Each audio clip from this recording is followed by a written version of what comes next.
നമസ്കാരം. ഹോർമസ് കടലിടുക്കിനെക്കുറിച്ചുള്ള ഈ പ്രത്യേക റിപ്പോർട്ടിലേക്ക് സ്വാഗതം. ലോകത്തെ ഏറ്റവും പ്രധാനപ്പെട്ട സമുദ്രപാതകളിലൊന്നായ ഹോർമസ് കടലിടുക്കിനെ കേന്ദ്രീകരിച്ച് പശ്ചിമേഷ്യയിൽ വീണ്ടും അനിശ്ചിതത്വം ഉടലെടുത്തിരിക്കുകയാണ്. ആഗോള എണ്ണ വിപണിയുടെ ജീവനാഡിയായ ഈ ജലപാതയിലൂടെയുള്ള ചരക്ക് നീക്കത്തെ ബാധിക്കുന്ന സമീപകാല സംഭവവികാസങ്ങൾ ലോകം ഏറെ ജാഗ്രതയോടെയാണ് നിരീക്ഷിക്കുന്നത്. എന്താണ് ഹോർമസ് കടലിടുക്കിന്റെ പ്രസക്തി?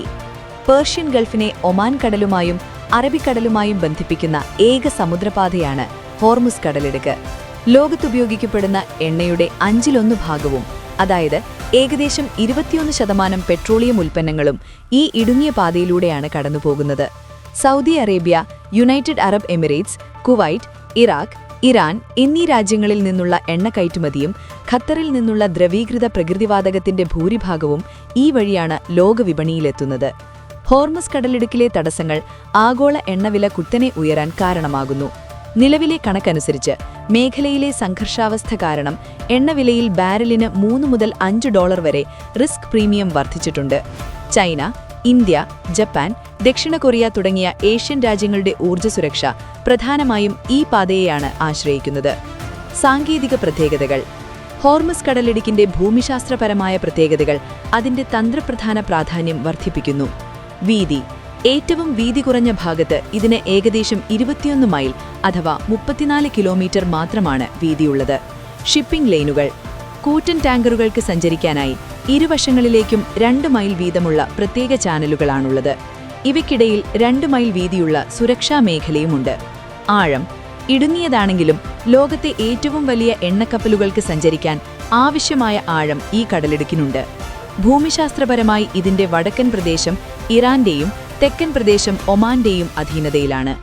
അന്താരാഷ്ട്ര സമുദ്ര നിയമങ്ങൾ പ്രകാരം ഈ പാതയിലൂടെയുള്ള കപ്പലുകളുടെ സഞ്ചാര സ്വാതന്ത്ര്യം ഉറപ്പാക്കിയിരിക്കുന്നതിനാൽ ഇറാന്റെ സൈനിക സ്വാധീനം മേഖലയിൽ പ്രകടമാണ്. സമീപകാല സംഭവങ്ങൾ. ഫെബ്രുവരി 5, ഫെബ്രുവരി 7, 2026.